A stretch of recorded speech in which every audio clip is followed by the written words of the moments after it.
Good evening. Welcome to this edition of Meet the President. And today we're speaking to independent candidate. He wants to be your president on the 8th of August, a little over 60 days from today. Joseph Nyagah is who we'll be speaking to. Thank you for making the time to be with us today. Thank you. We'll be speaking to you in just a moment, but I think it's important to remind you, our viewers, of the journey. He's definitely not a man who's new to the political scene in the country and indeed the civil service. But let's take you through a journey of Joseph Nyagah's history in the country.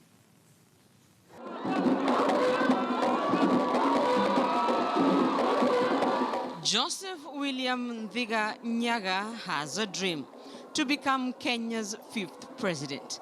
The eldest son of veteran politician, the late Jeremiah Nyagah, his entry into politics in the year 1997 may have been smooth for a man who succeeded his younger brother as Gashoka MP, a brother who had succeeded their father. It had a smooth side because there was a brand name. There's no question I benefited.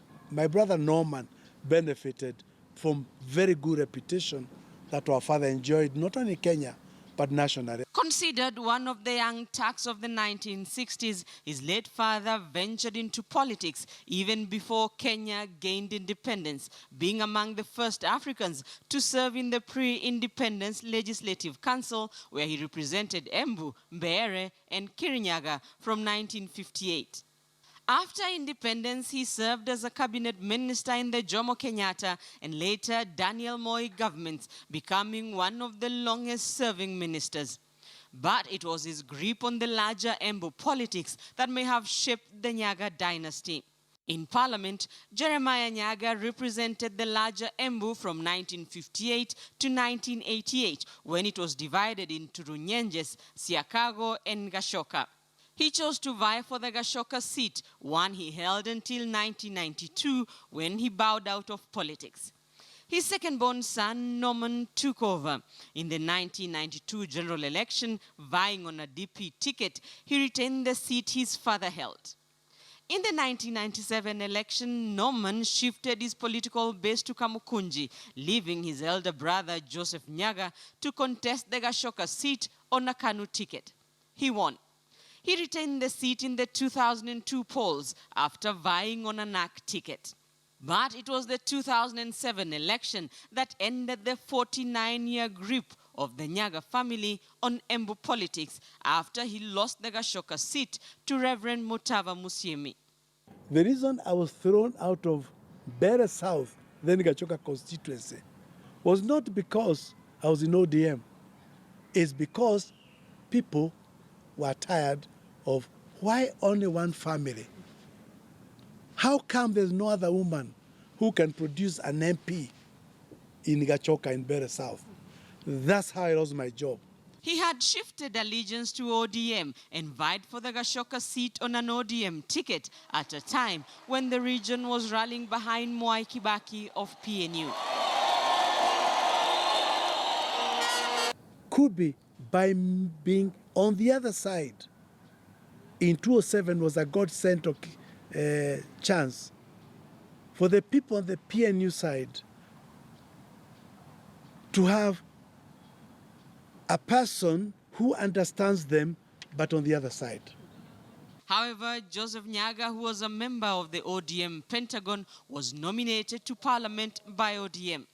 And after the power-sharing deal that saw Mwai Kibaki and Raila Odinga form a coalition government following the 2007 election, he was appointed Minister for Cooperatives.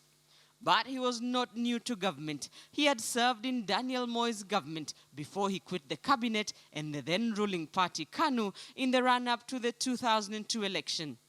Born in 1948, he had served as a managing director of Kenya Airways and ambassador to Belgium before venturing into politics.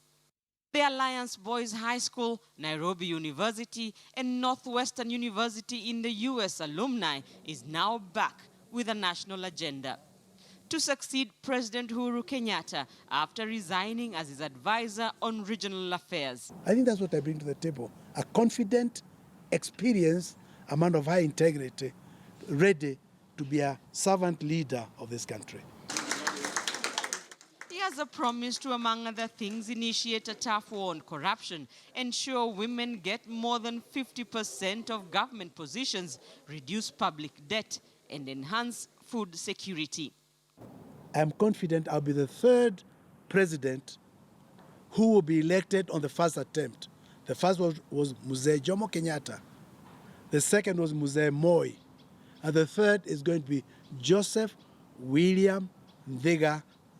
As he tries his luck, Joseph Nyagah will go into Kenyan political history books as one of the first independent candidates to vie for the presidency. Rita Tinina, KTN News.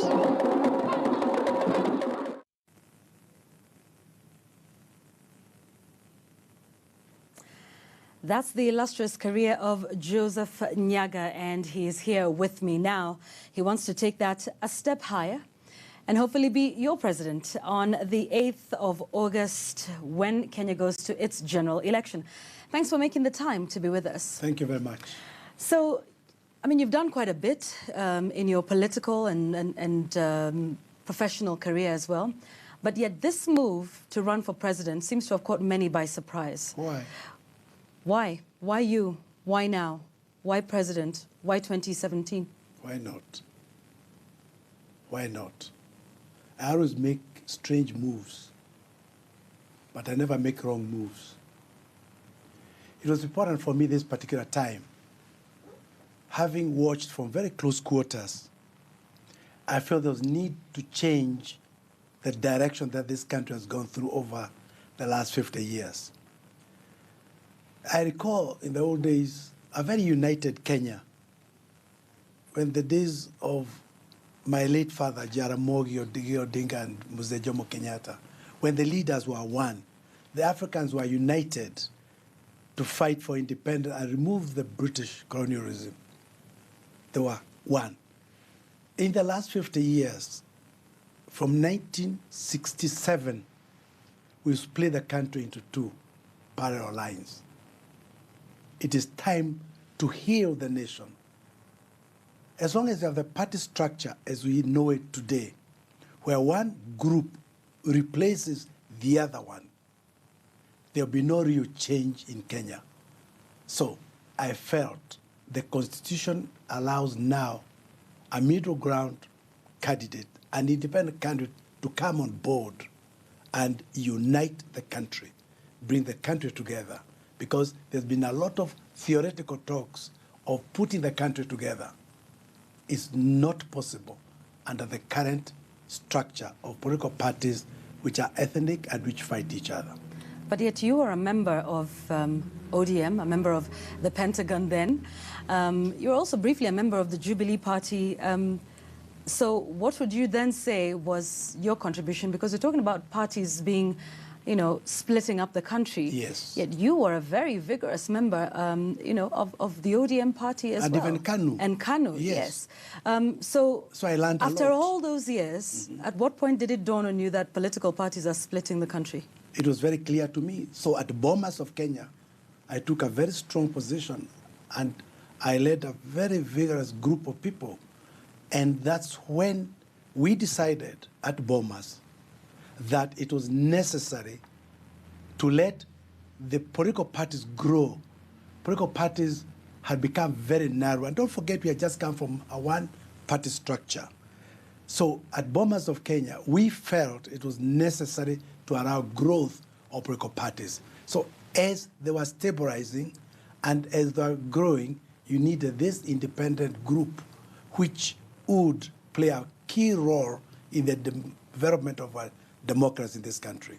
So I was aware from a very long time ago and participated actively in creation of this animal, the independent group. So you also participated, though, in the creation of these political parties. Yes. That you now say are splitting the country. You were a founder member of ODM, as we recall, and a very prominent member of the party. Yes. Is it then your statement today that a big party, ODM is over 10 years old now, of which you were a founder member, yes, was splitting the country down the middle? If you recall, ODM came after Boma's process. And when we voted no, when the constitution that we had fought for in Bomas was altered and became Cliffy, a document draft. So the structure of the nation at that point was still party-led. It is only much later, when the constitution was effected, that formally this institution called independent was created. I was a great believer even then that it was a necessary institution to allow for growth. Okay. Let's talk about the incumbent whom you hope to unseat. Yes. How would you describe his leadership? He's got a very good heart. He's a very good man. But yet you want to unseat him.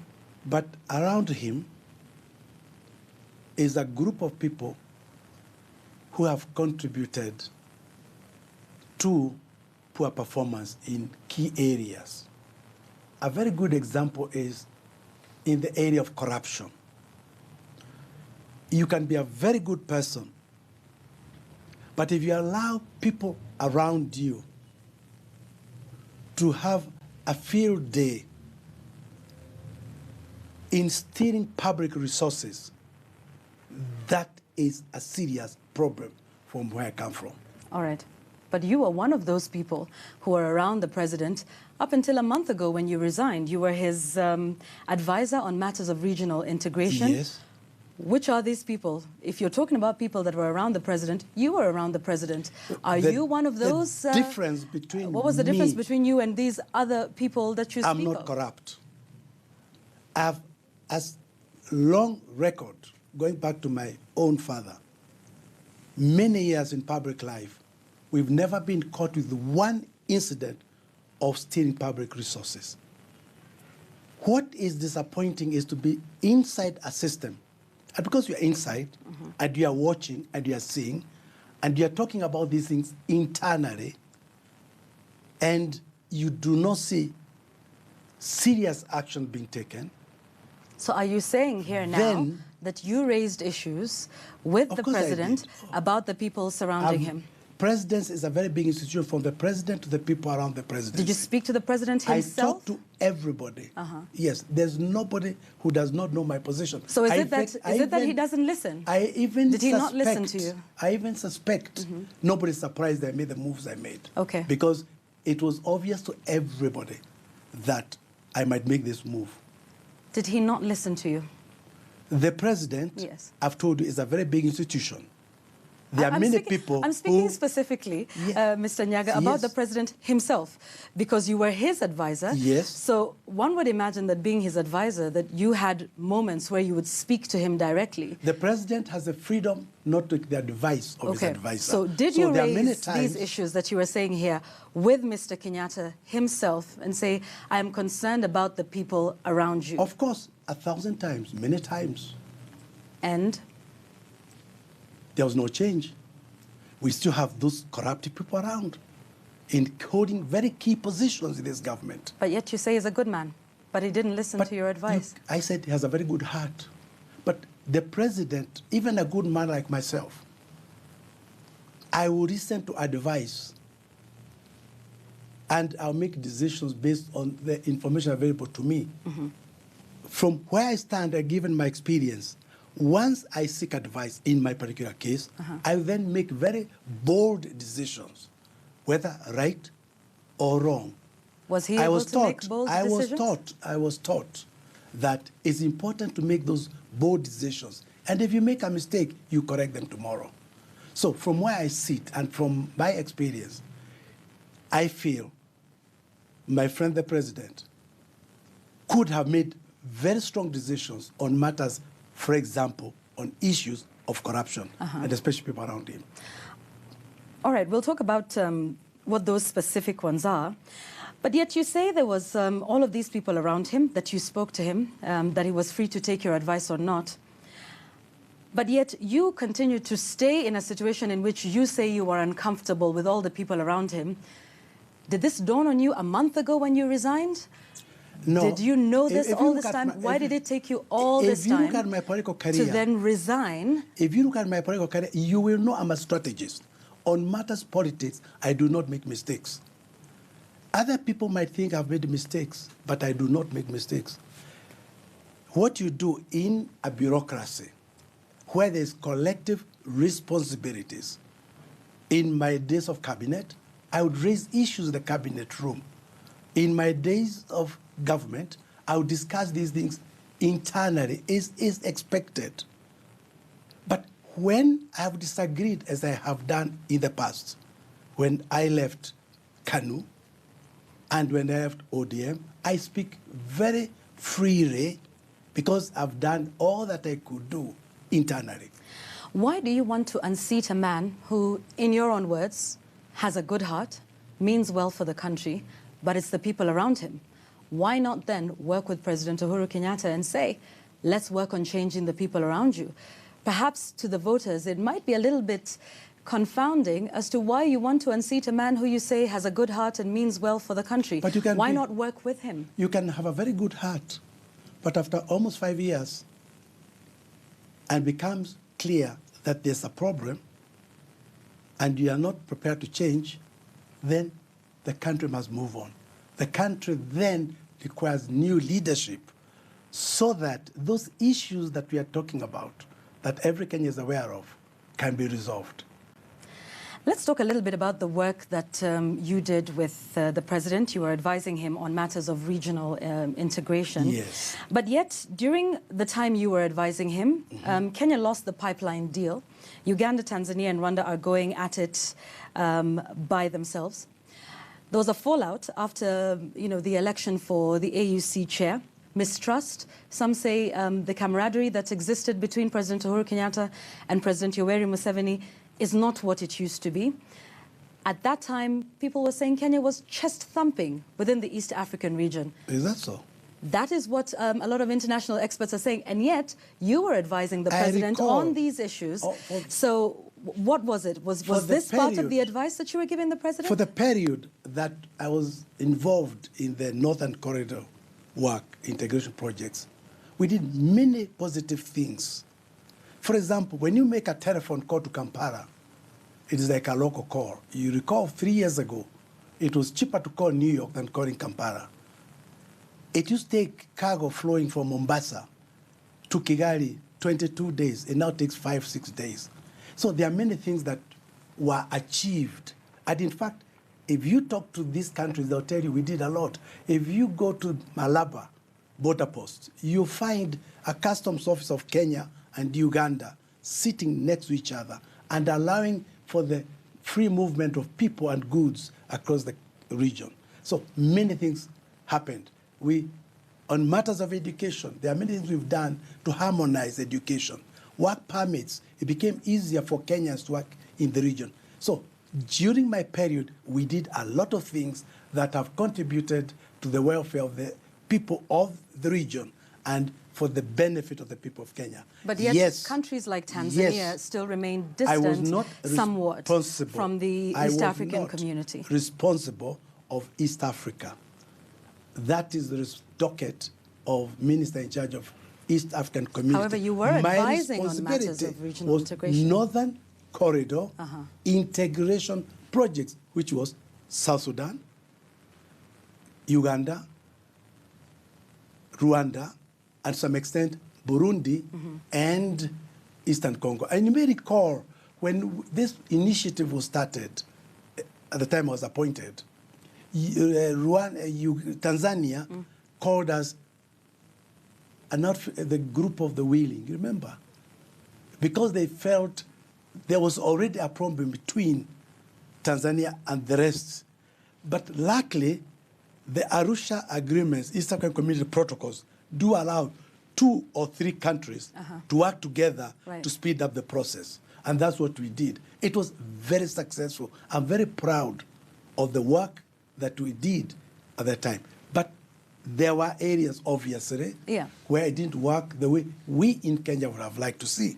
And the example you've quite correctly quoted was we had hoped and worked very hard to get the pipeline to come via Kenya to Lamu.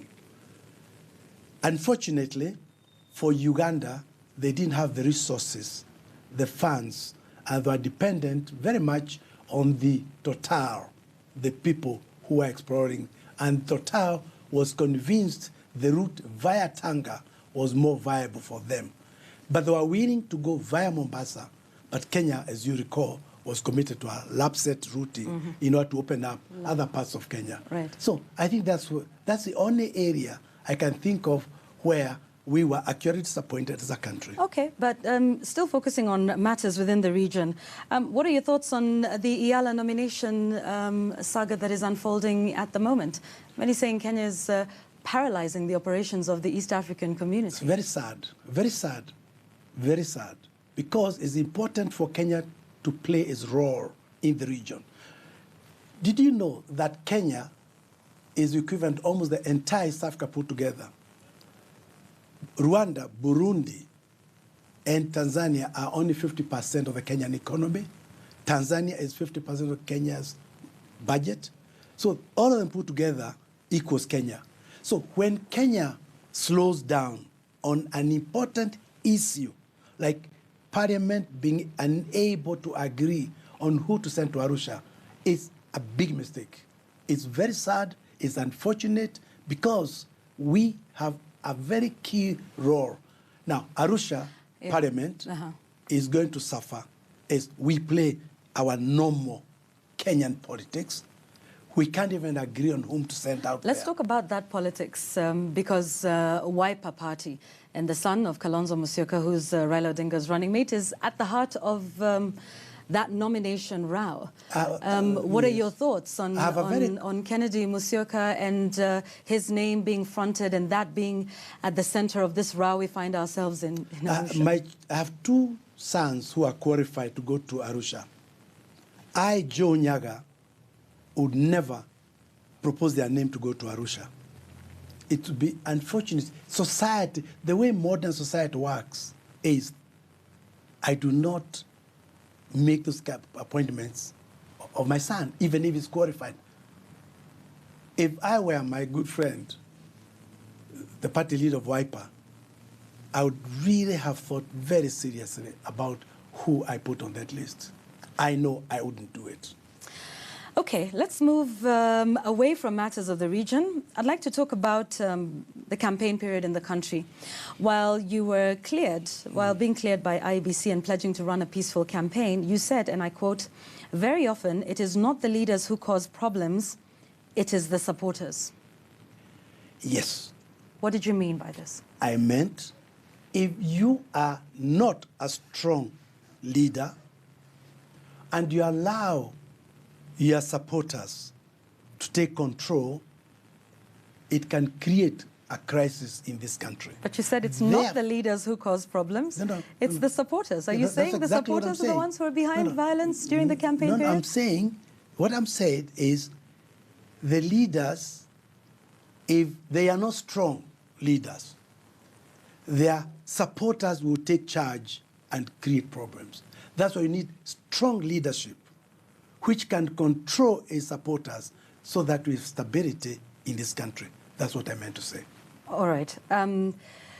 So strong leadership, what does that mean to you? Because you have been called all manner of things. You've been called a project of Jubilee. Whose project? You've been said to be splitting the vote. Could you speak to some of these issues? Whose votes am I splitting? Speak to some of those issues. No, I just want to know so that I know. I like answering. They say you're a Jubilee project. Are you? Of course not. If you look at me straight in the eye, and with my history, do I look like a person who is used? I'm a very independent, I'm a very principled public servant over the years. I am not, I repeat, I am not a project of Jubilee.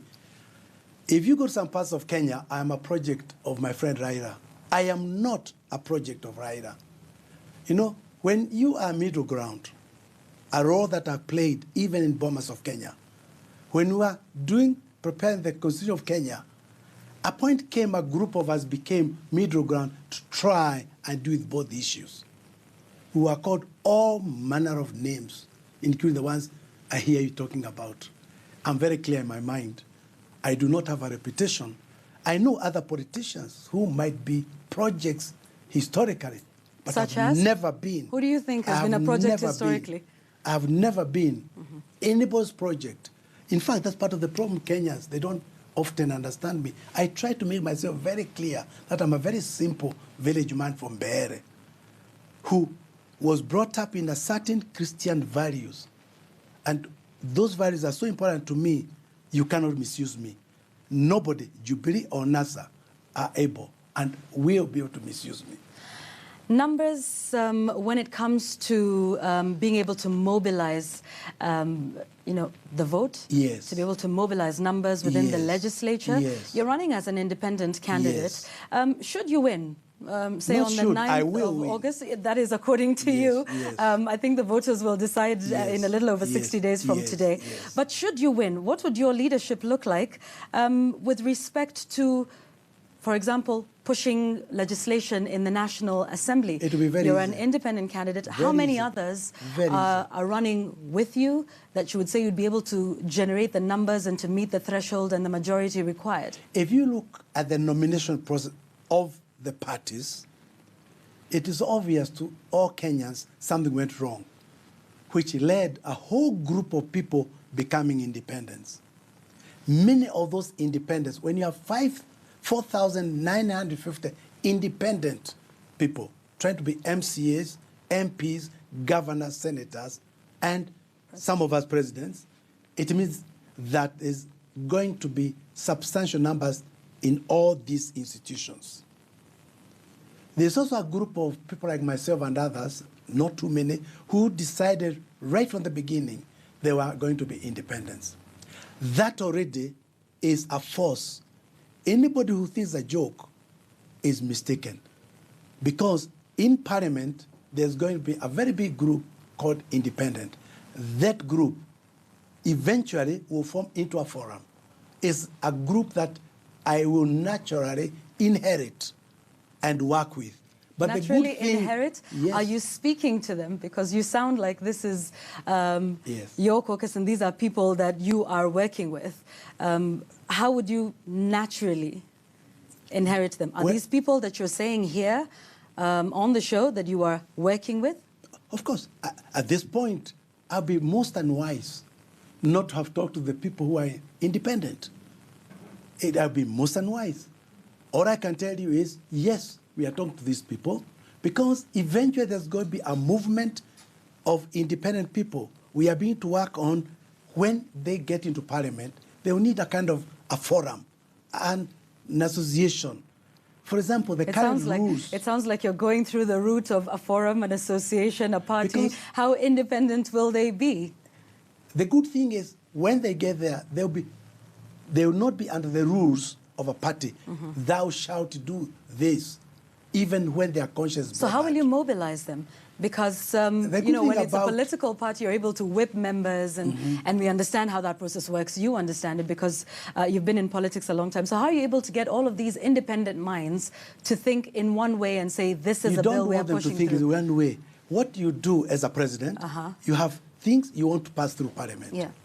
You have to talk to many people. Part of the job of a president is to spend many hours on the phone lobbying. That's how the Western democracy that we have copied does. If you look at the American president, the hours he spends with Congress lobbying for issues are huge. I see it as my job to lobby the independents. I see it my job to lobby the big parties in Parliament in order to get the agenda that I'm interested in passing through. It is important for the president to spend a lot of time in consultation with the governors, with all these people, in order to get the agenda through. When we were doing this Katiba at Bomas, we looked at many, many systems. And we knew the kind of president that was going to be effective in the new system was going to be a very active, a very full-time president who will consult, lobby, charm, all these Kenyans. All right. So he's going to be a president that will lobby. Are you impressed? And this is someone you would vote for, please. That is the question we're asking you on social media. At KTN News, at Yvonne Okwara, the hashtag is Meet the President. Would you vote for Joseph Nyagah for president? That is on the 8th of August. He's running as an independent. We're still here with him. We want to take a quick commercial break. We will be right back. We have lots more to discuss. Corruption is something he's already alluded to that he says is rampant in this current administration. We'll be speaking a bit more on that when we return. Stay with us. You're watching Meet the President. We'll be right back.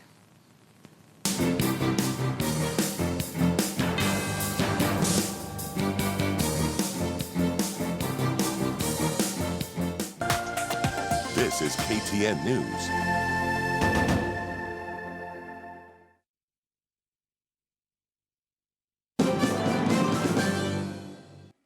NASA tuko imara.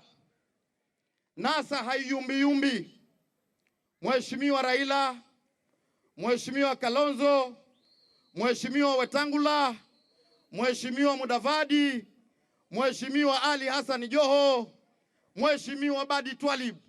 Twashikana imara NASA na NASA haitasambaratika. Nawaambia kwa jina la Mwenyezi Mungu. Huduma waweza kuifanya popote. Huduma si chama. Hatuwasikia mtu akwambia naingia Jubilee ili mpate maendeleo. Maendeleo ni elimu. Leo sisi tuko upinzani. Tumekusanyana kwa elimu ama hatukukusanyana kwa elimu? Kwa hivyo tarehe 8 mwezi wa 8 tutawanasa kisawasawa na hatimaye viongozi wetu wa NASA waweze kuchukua hatamu za uongozi wa nchi hii, kwa sababu hivi sasa tunavyoishi hali ya maisha imepanda. Ni kweli ama si kweli? Unga umepanda, ni kweli ama si kweli? Mchele umepanda, ni kweli ama si kweli? Chumvi imepanda, ni kweli ama si kweli? Muhogo umepanda, ni kweli ama si kweli? Hata leo Jumamosi mgokaa pia vijana wakitaka kupumzika pia umpanda. Ulikuwa shilingi 20, sasa pia serikali ya Jubilee ishopandisha.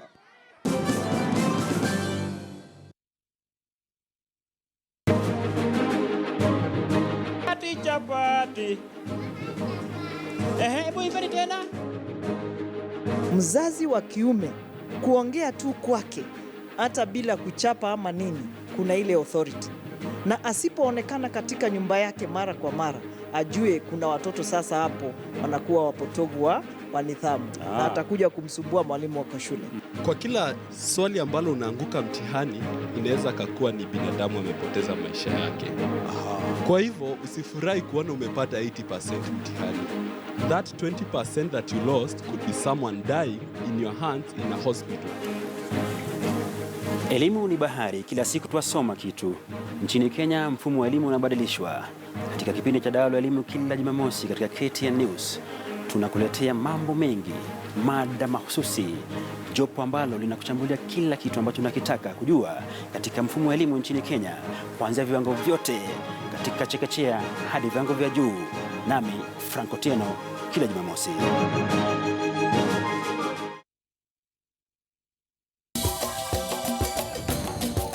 Ile rasilimali ambaye mama anatawala ni chache sana.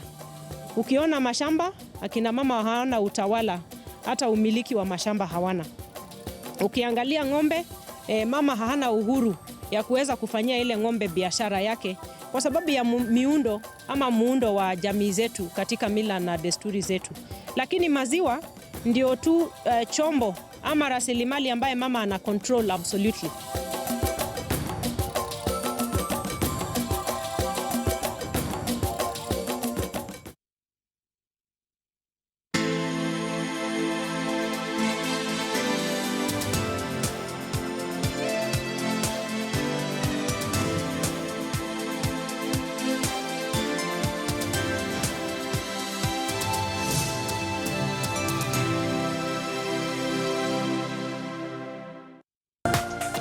This is KTN News.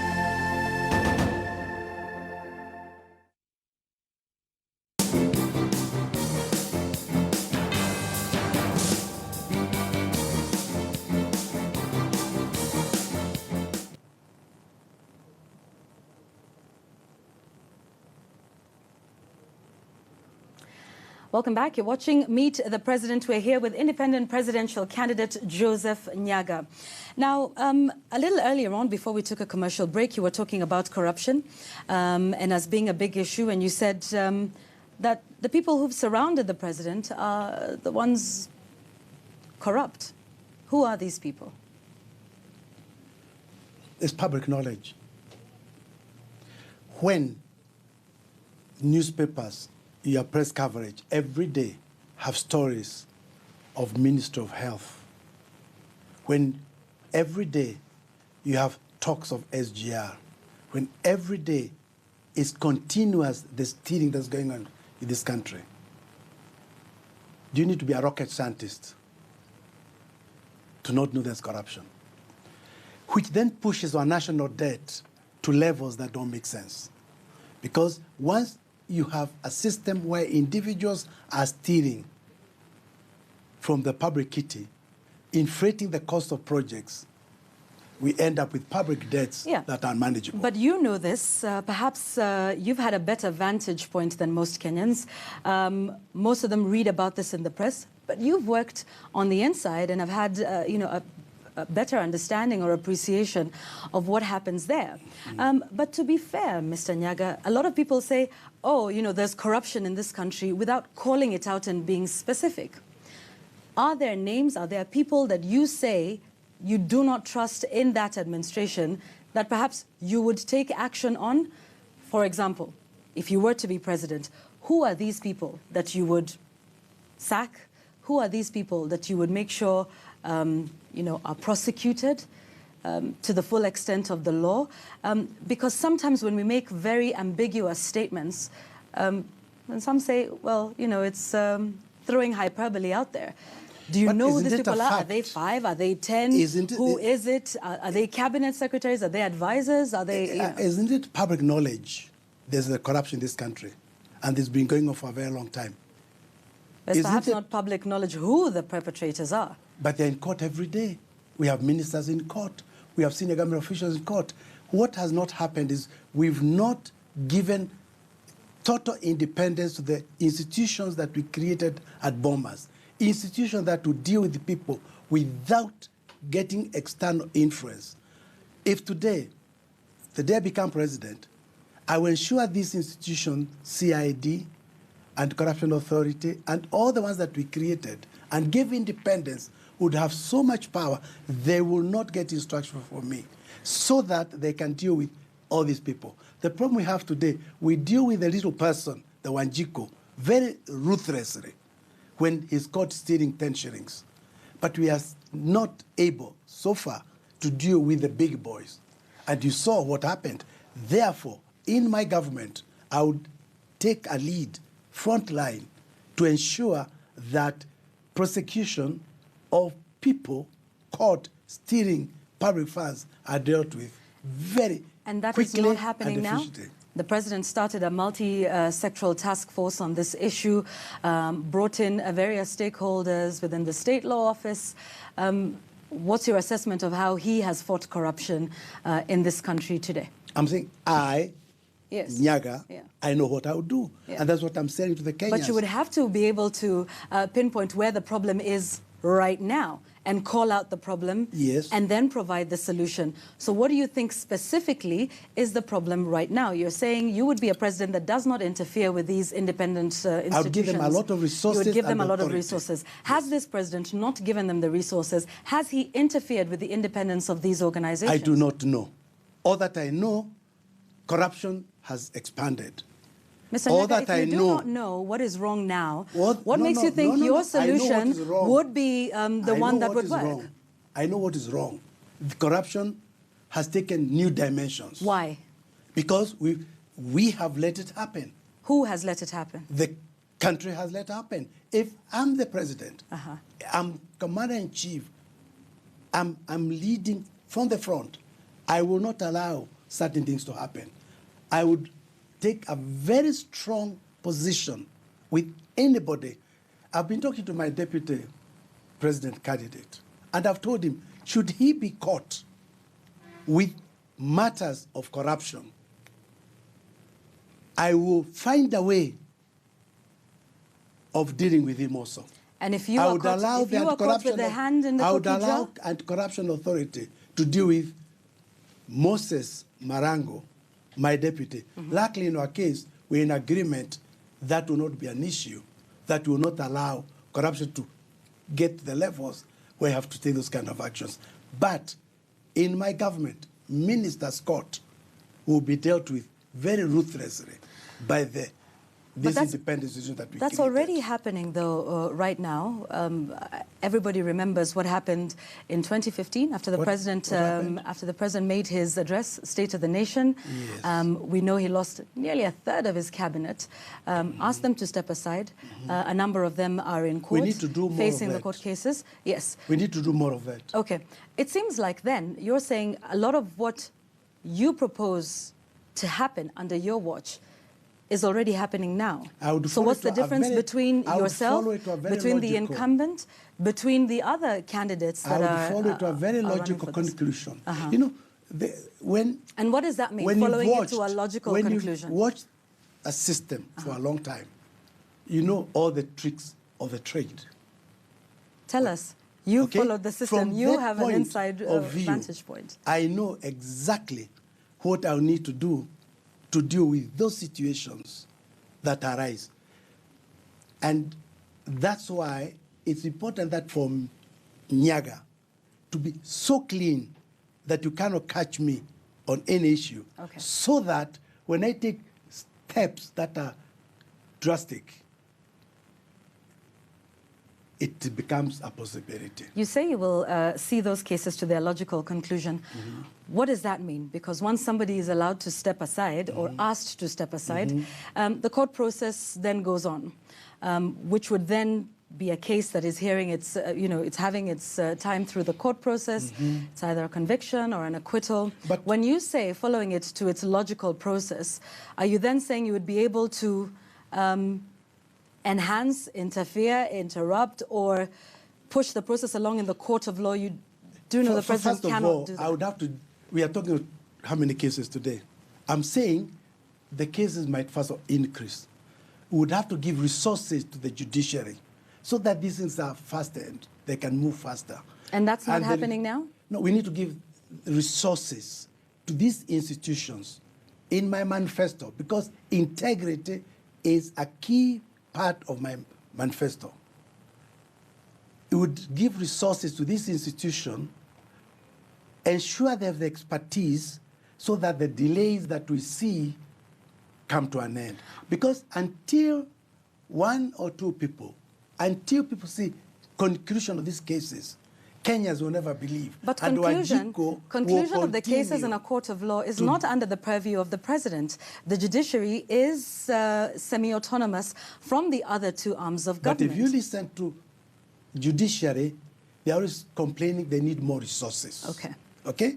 I will ensure the anti-corruption people, the CID, the DPP, and judiciary, and all those institutions that are dealing with this are given sufficient resource from manpower, training, money, so that they can be more effective and more efficient. That's what I'm talking about, allowing it to go to a logical conclusion, so that a case does not take 5 years on the pretense that we are still investigating. All right. We are still, because as long as we allow these cases and corruption take hold, Wanjiko, the nurses, will never benefit. Will never have resources to pay them. And integrity is part of what I'm calling 3I. My manifesto has 3 I's. One, we are talking of inclusivity.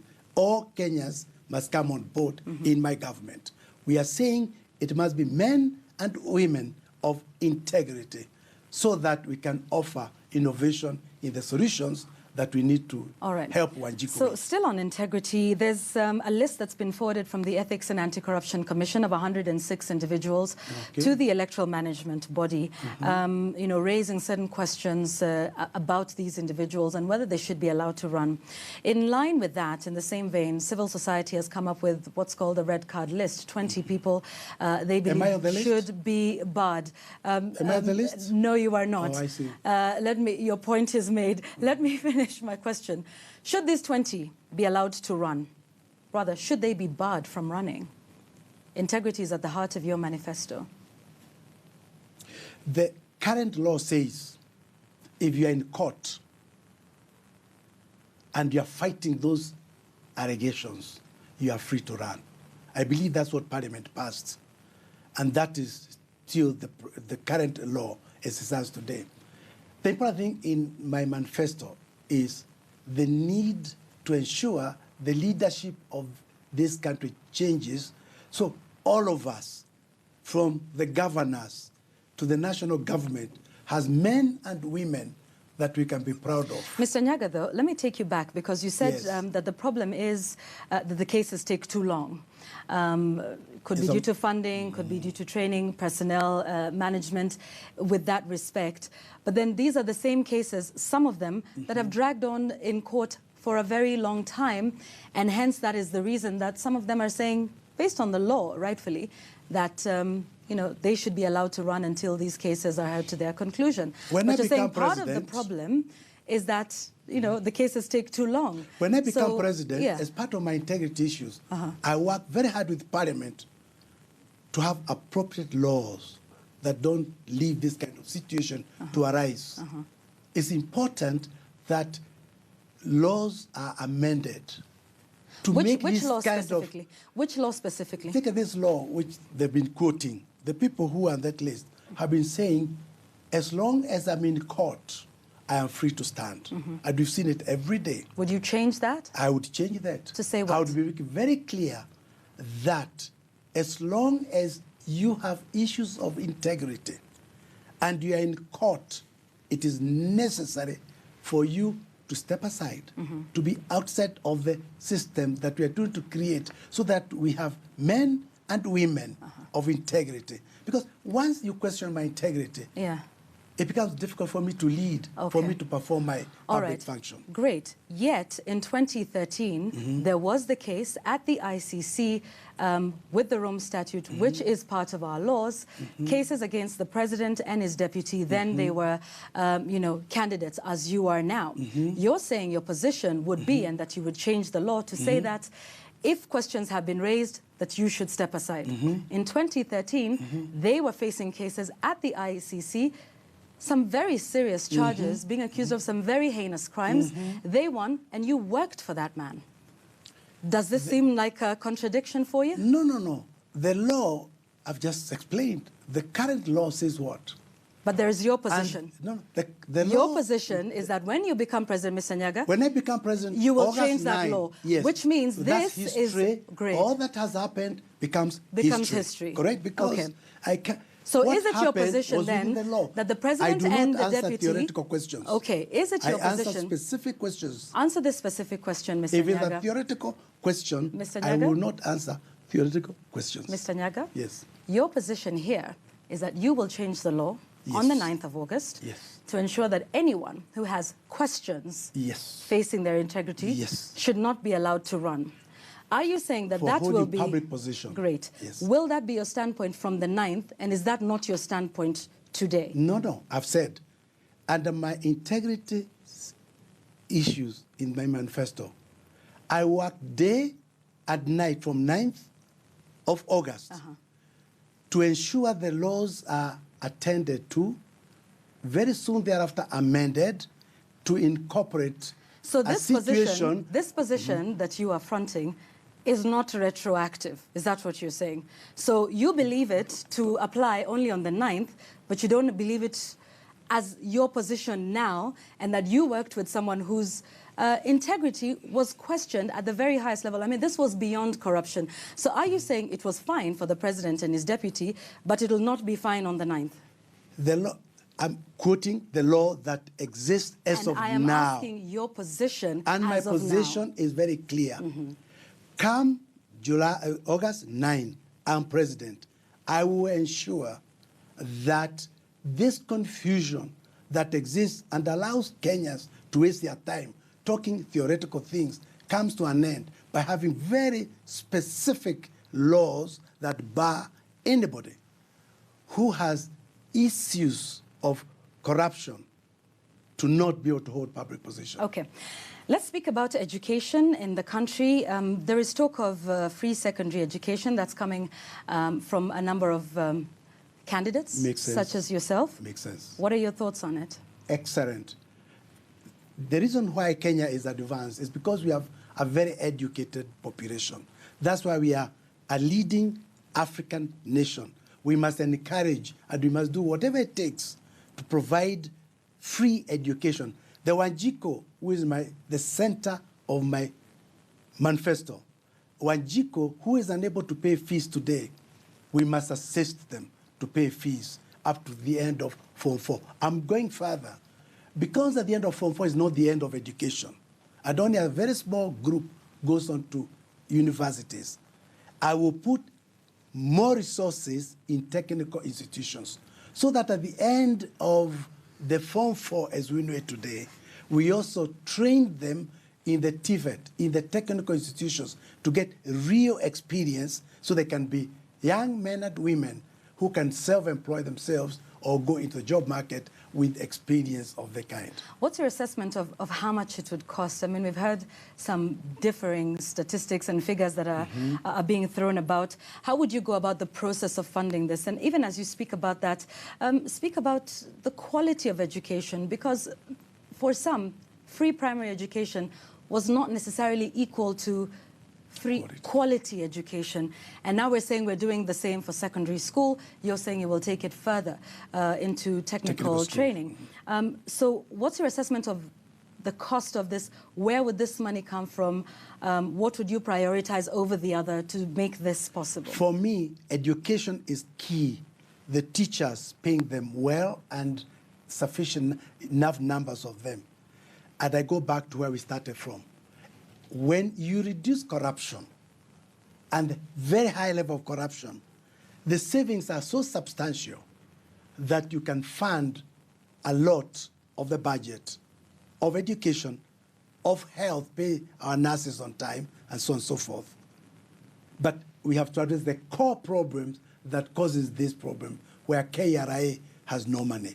It is because we steal too much. So my money will come from more efficient use of government resources, and I know how that is done because I've been there, and also by fighting this corruption you talked about, where we do not inflate costs. Their savings is so substantial. Just look at when, at one point, Crow Report and others were introduced, and they studied how much money is outside, owned by Kenyans.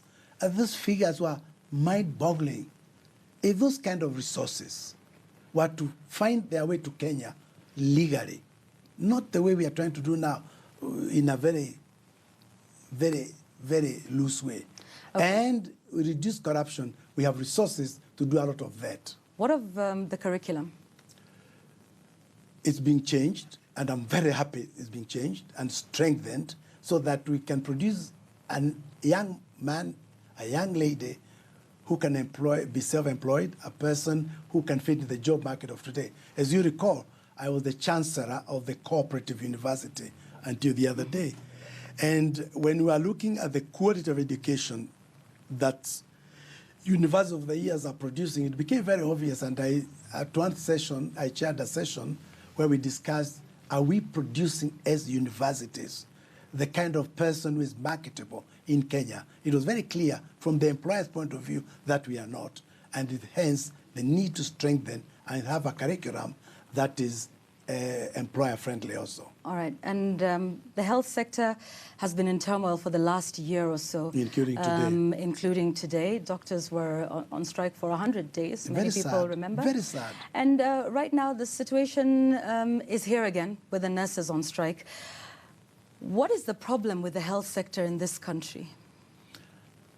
You know, having observed from very close quarters, it is very sad you can allow doctors and nurses to be out of work for up to 3 months. People dying in big numbers. That shows there's something, you know, you must have a heart for the dying, for the sick. But it all goes back to the core problem of the resources that are being stolen are not coming to serve the sector. If you look at what is in public domain of how the Ministry of Health budget was used to buy all those containers that are still being used. Supposing those resources that were used to buy those so-called mobile clinics had been used for paying nurses and doctors, they would not have stayed out for 3 months. And the thousands of Kenyans who died would not have died. I will not engage was the in problem, the health sector. Was the problem salaries alone? No, it's the whole sector. It's the allocation of resources. What I'm saying is, if you manage the budget of the Ministry of Health properly, and you don't engage yourself in these useless projects, and you go to the core projects, then Wanjiki will not suffer, die, because the doctors... So is it your belief that, the allegation of the 5 billion shillings that was lost, misappropriated, embezzled, whichever word would fit in, is that the sole cause of the problems of the health sector in the country? Or, to be more specific, was that the direct cause of the strikes that we have seen? No. You see, it is the management of government resources at ministries. When you allocate a budget to a ministry, that ministry must manage those resources. Mr. Nyagah, health is a devolved function. Therefore, do you not think the devolved governments have any responsibility in this process? Is it only at the ministry? No, I'm talking of the whole sector called health. Because whether devolved or not, at the treasury level, there's money called health. Part of it is at the national government. Part of it is at the... And when we're in Bomas, we deliberately made this a function of the governor, because we knew it goes down to the village, so at what, the health center. What role do you think the governor has played or not played? One of the things I would do is to ensure we delegate the authority to the governor and the resources, because it goes out to the village level. The governors have the resources that they need. The Ministry and of they're Health, the ones managing it. Nairobi, has not passed on all the resources of health. They've not delegated as we wanted in the Constitution for this function to go down to the village level to the governor. But we also knew it takes some time. When we were doing this Katiba, we knew it would take some time before the full devolution effects were felt. How much longer My do you new think? government, Yeah. we had estimated 10 years. Yeah. We had assumed the first 5 years there would be a period of experimenting. In the second term, which is beginning now, that we would now see the effects of devolution. And that's why we created an institution called Transition Authority, which was killed. Okay. An hour goes by very fast, and we've come to the close of that, yes. But I've not said anything. I've not appealed for votes. You don't think you've said... How would you like to appeal for votes? Kenyans would like to hear what plans you have for them, and it is then that they decide. I would like us to get some closing comments from you on this one. If you can talk about the current situation with the food crisis. That's a question from Frank Riziki. He asks, what are your views about the current situation on food crisis? Is it a man-made shortage, and what will you do? Historically, just before an election, we have a case of sugar. And this has been a historical problem. We look after the farmers in Western Kenya. We cheated them for 4 years that we are looking after them. The last year, as elections approach, we screw them up. We import sugar to finance our campaigns. The same thing happens with maize. The same thing happens with all these agricultural inputs the last 1 year. It is a deliberate program. Because I know it happens and I've seen it and I've never participated in it, I would ensure it comes to an end. I think it's wrong that Kenyans should be dying because they have no food. Because some people have decided to import food, create artificial shortages. And this is a trick that has been played all throughout over the years. All right. This is my final question to you. You say historically, and you've mentioned history quite a bit, with the food shortage, with corruption, with a lot of the crises that we have seen in this country as a whole. Yet you have been a central part of history. You've been minister, you've been MD of Kenya Airways, a number of companies, ministries, parastatals, even at a political level, you've been a deep part of the history. But yet you are telling us, historically, all of these mistakes have been made. How do you divorce yourself from this history? You were a part of KANU, you are a part of ODM. Yes. You are briefly a member of Jubilee. Yes. Before then resigning. You the last few weeks. You then moved to become an independent. You've advised the president. You've been on the inside. But yet you keep saying historically, they. And you have been part of this history of this country. So why should Kenyans trust that you will be any different when you have been cabinet secretary, when you have served the country under various levels of leadership? It's because we've seen... Are you saying you were the saint throughout all of the criminals? I've seen these things. I've watched them. I've fought them internally. It is therefore necessary, because of such a good understanding of how it is done, and I'm extremely unhappy with it is done, that I've come forward now. Take leadership. After decades. Take leadership, because I know where the games they play, to stop those loopholes for the benefit of Wanjiku. Because if you bring in an amateur, if you bring somebody who doesn't have this experience, what will happen? This will continue. And I'm offering myself to Kenya saying, so God has been good to me. Why are you any different, Mr. Nyagah? Because you were in all of those administrations. You were silent. We didn't hear you say any of these things. Some would say, Mr. Nyagah, you were a beneficiary of the system, and yet now you are saying that very system has had a problem. Why has it taken you 20, 30 years to then realize that there's a problem in the system? At the areas of responsibility I was given, I did that with a distinction. I did my best. But that was such a narrow area. I need now Kenya to give me the authority. What I've done in cooperatives, what I did in lands, what I did in information, what I did in Kenya Airways, and as an ambassador, I want to be given a chance now to have full authority to implement at a wholesale basis, as it were, what I did in the little corners that was given. I need authority. That's why I'm asking Kenyans to give me an opportunity to use my experience for the benefit of this nation. Okay. I think Kenyans will see through who has the ability to manage these affairs, and I hope they'll find I'm qualified and fit for the job. Okay. Do you see through that? And he's asking for your full mandate and the full authority to be able to lead this country, right the wrongs, and make Kenya better for everybody. That's what Joseph Nyagah, independent presidential candidate, says he wants. Do you buy that view? Do you believe him? Do you trust him? Is this somebody that you would place your destiny in? 8th of August, please keep your comments coming in. Meet the president. I would like to read some of your comments, but I'm out of time. We thank Mr. Joseph Nyagah very much for his time with us tonight. And my government will be very inclusive. Okay, so an inclusive government, he needs your authority. Will you give it to him on the 8th of August? Only time will tell. Thank you for watching Meet the President this week. I'm Yvonne Okwara Matole. Good night.